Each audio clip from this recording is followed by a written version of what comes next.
오늘 설교 제목을요, 능히 우리를 보호하시고 거침이 없게 하시며 기쁨으로 서게 하실리 예수 그리스도. 제 스스로 제목을 이렇게 짓는데 제 스스로 은혜와 감사가 되더라고요. 사실은 제가 지은 건 아니고 유다를 받는 편지의 마지막에 이 성도들을 향해 편지를 받고 있는 수신자들에게 마지막으로 축복을 하면서 능히 우리를 보호하시고 거침이 없게 하시며 기쁨으로 서게 하실 이가 여러분과 함께 하십니다 라고 하면서 유다서의 편지를 마무리하는 것을 볼 수 있습니다. 이게 얼마나 저에게 위로가 되고 힘이 되는지요. 설교를 준비하면서 언젠가 설교자의 인생이라는 책을 읽었던 적이 있습니다. 그 가운데 설교자는 농부다 라는 단락에 이런 글이 있습니다. 농사에는 한농, 중농, 상농이 있다.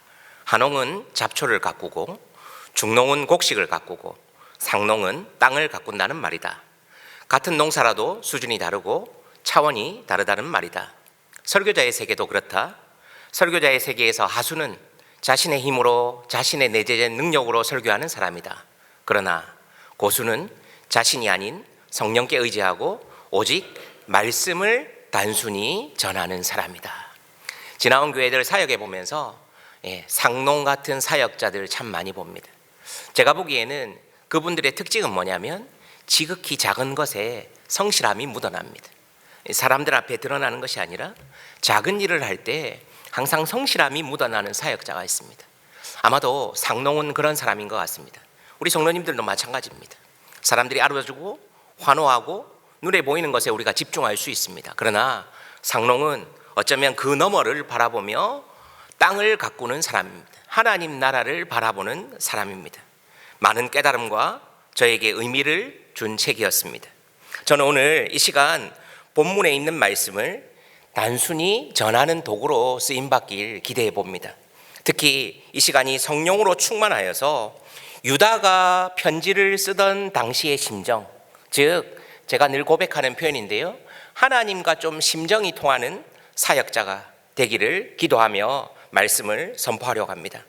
말씀을 들으시는 성도님들께서도 혹여나 저의 모습이 한홍이라고 할지라도 우리의 유일한 소망 되신 예수 그리스도, 우리를 능히 거침없이 서게 하실 예수 그리스도, 그 말씀께 집중하는 시간 되시기를 예수님의 이름으로 축복합니다. 우리가 읽은 유다서는 사실 교회 신앙생활 오래 다녀도 잘 다루어지지 않는 본문 중에 한 부분입니다.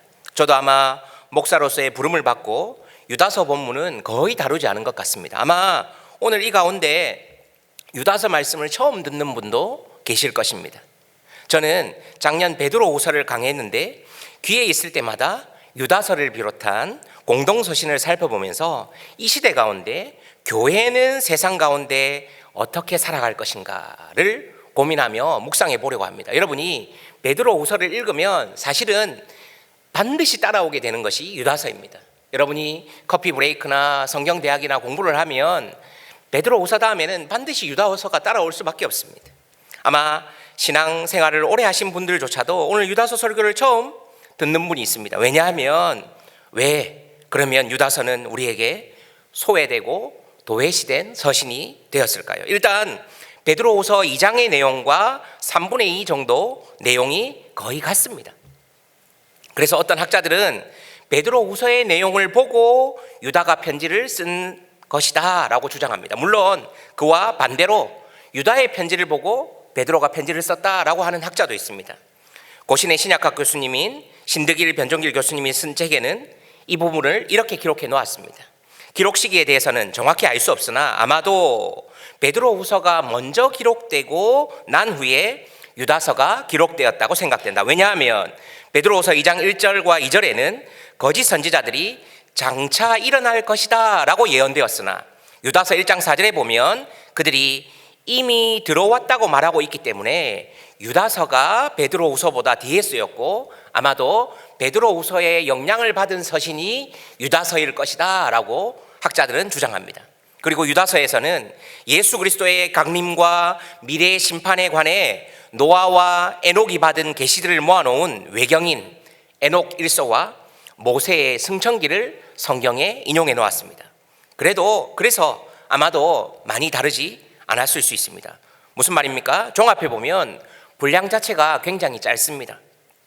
그래서 우리에게 소외되어 있을 수 있습니다. 그리고 베드로후서 2장의 내용과 3분의 2 정도가 내용이 같습니다. 마지막으로 우리가 정경으로 인정하지 않는 부분들이 많이 인용되어 있습니다. 그렇다고 해서 유다서가 정경, 캐논이 아니라거나 소외할 수 없는 하나님의 말씀입니다.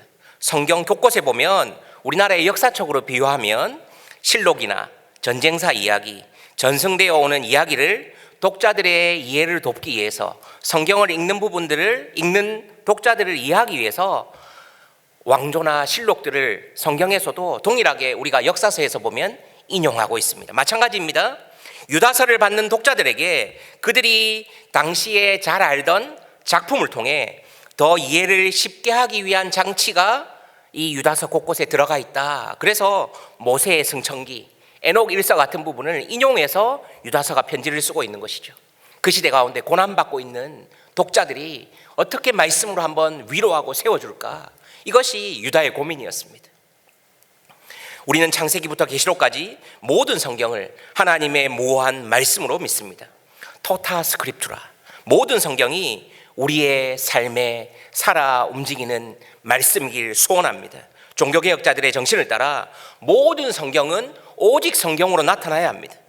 어느 한 부분의 편식이 아니라 내가 좋아하는 복음서, 역사서, 창세기, 오경 한 부분에 집중하는 것이 아니라 창세기부터 계시록까지 하나님께서 우리를 향한 하나님 나라를 꿈꾸는 그 하나님의 놀라운 계획, 그래서 우리가 믿는 솔라 스크립투라, 오직 성경은 모든 성경으로 나타나야 하는 것입니다.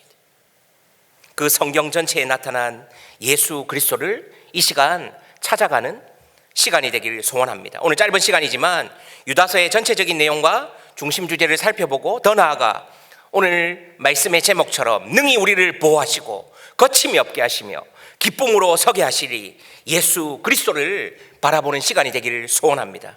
유다서는 먼저 누가 썼을까에 대해서 살펴보는 것이 중요합니다.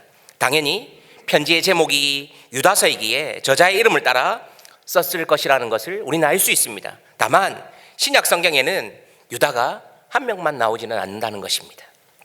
전통적으로 야고보의 형제이며 예수님의 동생 유다가 저자라고 인정합니다.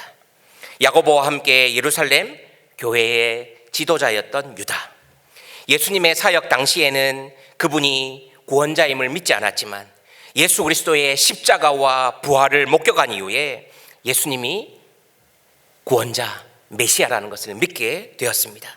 유다는 편지를 쓰며 이렇게 시작합니다. 1절과 2절입니다. 예수 그리스도의 종이요.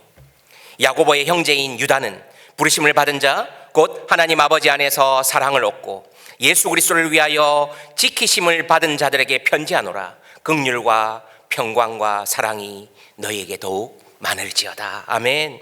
유다는 자기 자신을 소개하면서 예수 그리스도의 종이고 야고보의 형제라고 소개합니다. 오늘날 우리도 글을 쓸 때 저명한 사람이나 연예인, 셀럽 아니면 사회적으로 존경받는 사람을 앞세워서 추천서를 받기도 합니다. 저라도 그렇게 누구누구와 친한 친분을 내세워 적고 싶을 것 같습니다. 내가 누구 대통령을 안다, 누구 정치인을 안다, 연예인을 안다, 그렇게 추천사를 받으면 좀 더 제 책에 권위가 있지 않습니까? 그러나 오늘 말씀을 본 것처럼 유다는 그렇게 하지 않았습니다. 예수님의 형제라고 자신을 밝히지 않습니다. 예수님의 형제인 야고보서의 저자 야고보도 이와 비슷합니다. 야고보서 1장 1절을 보십시오. 하나님과 주 예수 그리스도의 종 야고보는 흩어져 있는 12지파에게 문안하노라. 야고보도 유다도 자신의 정체성을 분명히 알았습니다. 그들은 자신이 힘 있는 사람, 좋은 가문의 누군가 되는 것을 원치 않았습니다. 주의 몸된 교회를 꿈꾸는 사람은 자신의 정체성을 분명히 아는 사람입니다. 바로 예수 그리스도의 종이라는 것입니다. 종은 주인의 명령에 순종하고 자신의 사명을 완수하면 되는 것입니다. 사람들이 알아주든 알아주지 않든 그것이 중요한 것이 아닙니다. 종의 정체성은 자신의 사명을 완수하고 주인이 시키는 명령에 순종하면 되는 것입니다. 그리고 하나님 앞에 서면 되는 것입니다. 유다도 야고보도 그런 인생이었습니다. 그 어떤 자신을 포장하는 단어보다 예수 그리스도의 종됨이 가장 자랑스러웠던 사람들입니다. 사랑하는 성도 여러분, 여러분은 여러분의 인생을 어떤 말로 포장합니까? 여러분의 인생 앞에 어떤 형용사가 있습니까? 그러나 유다는, 야고보는 자신의 정체성이 분명했습니다. 예수 그리스도의 종이라는 것입니다. 그래서 어느 목사님이 이야기한 것처럼 교회 안에서 자신의 주장이 세거나 하나님의 형상인 형제 자매를 함부로 대하는 사람은 온전한 신앙이 있을까 반문한다고 했습니다. 우리 창세기의 말씀처럼 하나님의 형상인 지체를 함부로 대하는 갑질하는 사람이 과연 그 안에 예수 그리스도가 있을까? 저는 그래서 스스로에게 고백하는 것이 있습니다. 어느 목사님의 아버님이자 관리 집사님의 고백처럼 교회 안에 자신보다 밑에 있는 사람이 없게 하라. 이렇게 목회하고 싶습니다. 교회 안에 자신보다 밑에 있는 사람이 없게 하라. 이 말대로 저의 정체성을 지키며 살고 싶은데 참 잘 되지 않습니다. 생각나면 많은 기도 부탁드립니다. 아무튼 유다도 야고보도 오늘날로 생각하면 자신의 스펙이나 출신, 명예를 내세우지 않았습니다. 그저 예수 그리스도의 종으로 충분한 사람들이었습니다. 바라기는 제 안에, 우리 안에 이런 정체성이 있기를 소망합니다. 무언가를 바라고 기대하고 결과를 바라는 신앙생활이 아니라 자신이 예수 그리스도의 형제임에도 불구하고 예수 그리스도의 종이 자신에게 가장 기쁜 속의 문구였던 야고보와 유다처럼 그런 신앙의 여정을 해나가는 우리 사랑하는 믿음의 모든 선배님들, 성도님들 되시기를 예수님의 이름으로 축복합니다. 그리고 계속해서 유다는 편지를 쓰는 목적을 편지에서 분명히 밝히고 있습니다. 3절을 보십시오. 사랑하는 자들아, 우리가 일반으로 받은 구원에 관하여 내가 너희에게 편지하려는 생각이 간절하던 차에 성도에게 단번해 주신 믿음의 도를 위하여 힘써 싸우라는 편지로 너희를 권하여야 할 필요를 느꼈노니. 무슨 말입니까? 원래는 유다는 그 유다의 편지를 받고 있던 사람들에게 구원에 관해서 편지를 쓰고 싶었던 것 같습니다. 그런데 유다가 편지를 쓰면서 글을 쓰려던 차에 이 편지를 받는 지역 또는 독자들에게 이단들이 침투해서 공동체를 힘들게 한다는 소식을 유다가 접했던 것이죠. 그래서 4절을 보십시오. 이는 가만히 들어온 사람 몇이 있음이라. 그들은 옛적부터 이 판결을 받기로 미리 기록된 자니 경건하지 아니하여 우리 하나님의 은혜를 도리어 방탕한 것으로 바꾸고 홀로 하나이신 주제 곧 우리 주 예수 그리스도를 부인하는 자니라. 세 번역에는 어떻게 기록해 놓았습니까? 몇몇 사람이 몰래 숨어 들었기 때문입니다. 성경에는 그들이 받을 심판을 옛날에 미리 적어 놓았습니다. 그들은 경건하지 못한 자들로서 우리 하나님의 은혜를 방종거리로 만들고 오직 한 분이신 지배자요 우리의 주님이신 예수 그리스도를 부인하는 자들입니다. 공동체를 어지럽히는 사람들의 특징을 이야기합니다. 무슨 말입니까? 유다는 처음에 구원에 관하여 여러분이 더욱더 확신을 갖고 서기를 원합니다. 편지를 쓰고 싶었습니다.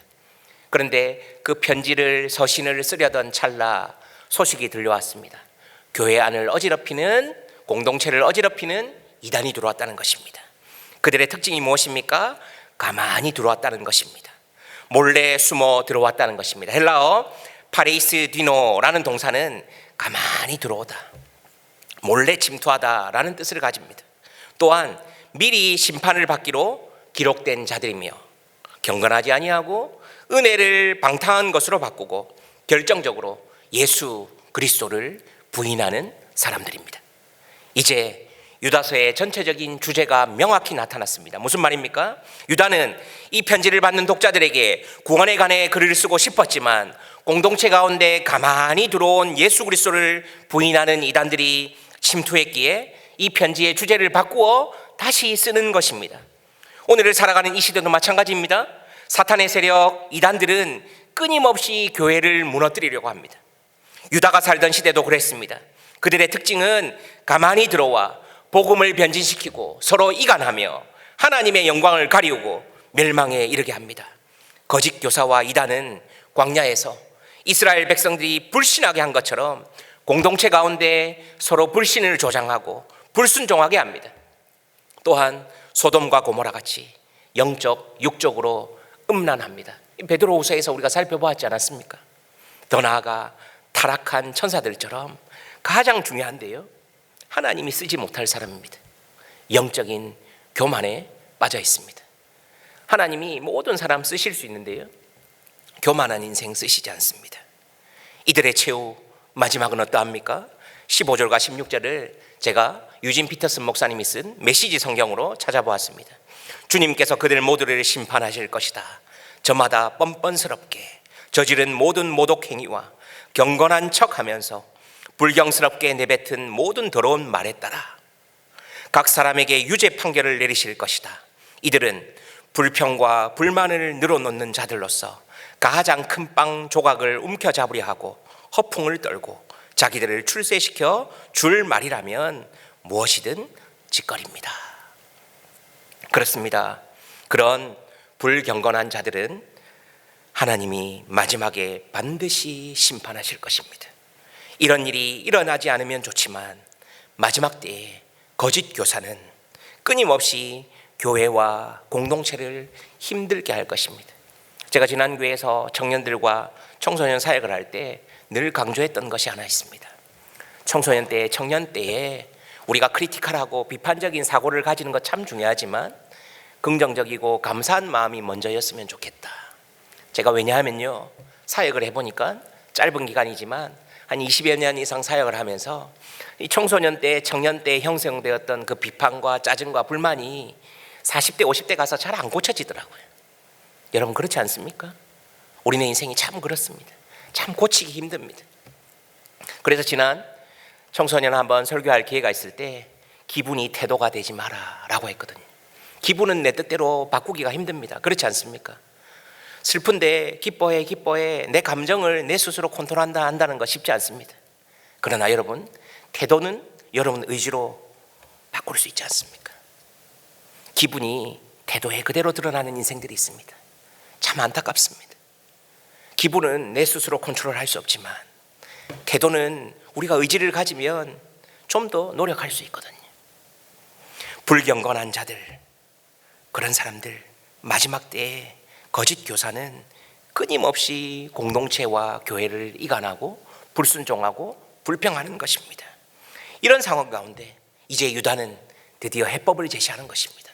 솔루션을 제시합니다. 무엇입니까? 20절에서 23절 그 해법을 유다가 제시하죠. 제가 한번 읽도록 하겠습니다. 사랑하는 자들아, 사랑하는 자들아, 너희는 너희의 지극히 거룩한 믿음 위에 자신을 세우며 성령으로 기도하며 하나님의 사랑 안에서 자신을 지키며 영생에 이르도록 우리 주 예수 그리스도를 긍휼을 기다리라. 어떤 의심하는 자들을 긍휼히 여기라. 또 어떤 자를 불에서 끌어내어 구원하라. 또 어떤 자를 그 육체로 더럽힌 옷까지도 미워하되 두려움으로 긍휼히 여겨라. 무슨 말입니까? 유다가 말하는 해법은 성령의 전인 우리가 거룩한 믿음 위에 서라는 것입니다. 그리고 성령으로 무시로 항상 기도하라는 것입니다. 모든 일에 기도보다 말씀보다 앞서지 않는 우리 사랑하는 성도님들 되시기를 예수님의 이름으로 축복합니다. 그리고 마지막은 무엇입니까? 긍휼히 여기는 것입니다. 불쌍히 여기는 것입니다. 바꿔 말하면 결국 사랑입니다. 사랑하라는 것입니다. 외부의 잘못된 이단들로부터 보호하기 위해 교회와 그리스도인은 먼저는 하나님의 사랑 안에서 자신을 지키고 그리스도의 긍휼을 기다리며 그 긍휼을 베푸는 삶을 살아야 합니다. 여러분 너무 인색하면 안 됩니다. 시장에서 콩나물 한 줌 더 하는 것이 아니라 받은 것을 더 덜어낼 줄 아는 인생. 마지막 때에 주의 몸된 교회 공동체도 끊임없이 점검해야 하는 것입니다. 거짓 교사의 잘못된 가르침을 분별할 수 있는 성령의 사람이 되는 도시에, 성경의 사람이 되는 동시에 거룩한 성령의 전으로 함께 지어져가는 성령의 사람이 되어야 합니다. 성경의 사람이 되는 동시에 성령의 사람이 되는 것입니다. 지난 교회에서 다음 세대인 청소년과 청년들과 공동서신에 대해 나눌 시간이 있었습니다. 그러면서 마지막 때에 그리스도인은 어떻게 살아가야 하는지 그 해답을 찾아보는 시간이 있었습니다. 그때 저는 이렇게 설교하며 답을 제시했습니다. 로마라는 거대한 세상 가운데 그리고 내부적으로는 유대교로 돌아가려는 내부의 어려움 가운데 야고보 사도는 행함이 있는 믿음으로 삶을 증명해 보이라 라는 답을 제시합니다. 베드로 사도는 세상의 힘이 아무리 강해 보이지만 썩지 않고 더럽지 않고 쇠하지 않는 하나님 나라를 바라보며 산 소망을 가지라, 그것을 가지고 살아가라고 권면합니다. 요한은 하나님과의 진정한 교제, 사귐을 통해 예수 그리스도와 더불어 진정한 누림을 가져라 라고 얘기합니다. 그것이 공동서신에 나오는 저자 야고보, 베드로, 요한이 우리에게 주는 해답입니다. 그렇다면 유다의 해법, 유다의 솔루션은 무엇입니까? 24절과 25절입니다. 능히 너희를 보호하사 거침이 없게 하시고 너희로 그 영광 앞에 흠이 없이 기쁨으로 서게 하시리. 곧 우리 구주 홀로 하나이신 하나님께 우리 주 예수 그리스도로 말미암아 영광과 위엄과 권력과 권세가 영원전부터 이제와 영원토록 있을지어다. 아멘. 할렐루야. 이것이 유다가 우리에게 주시는 해법인 것입니다. 능히 우리를 보호하고 거침이 없게 하시고 우리를 그 하나님의 영광 앞에 흠없이 기쁨으로 서게 하시리 예수 그리스도, 그분과 함께 하십시오.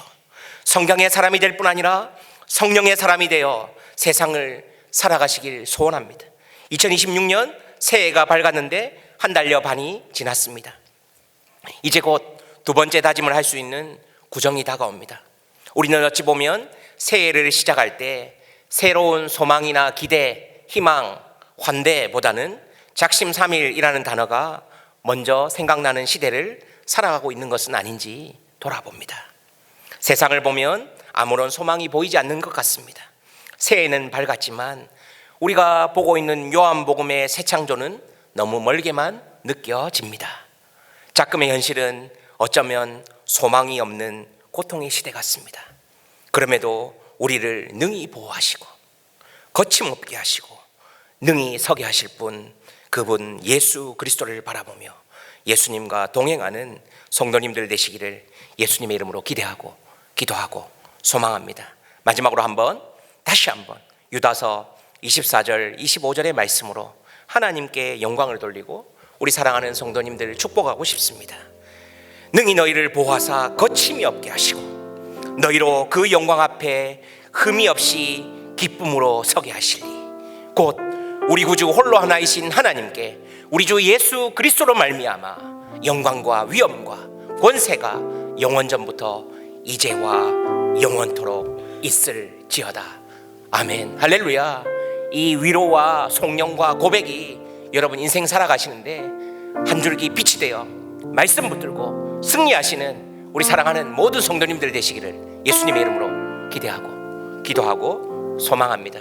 이 시간 들었던 말씀 생각하면서 고백하며 나아갔으면 좋겠습니다. 저는 공동서신을 읽을 때마다 이 찬양의 가사가 저의 신앙 고백 되기를 고백하며 함께 찬양하며 나아갑시다.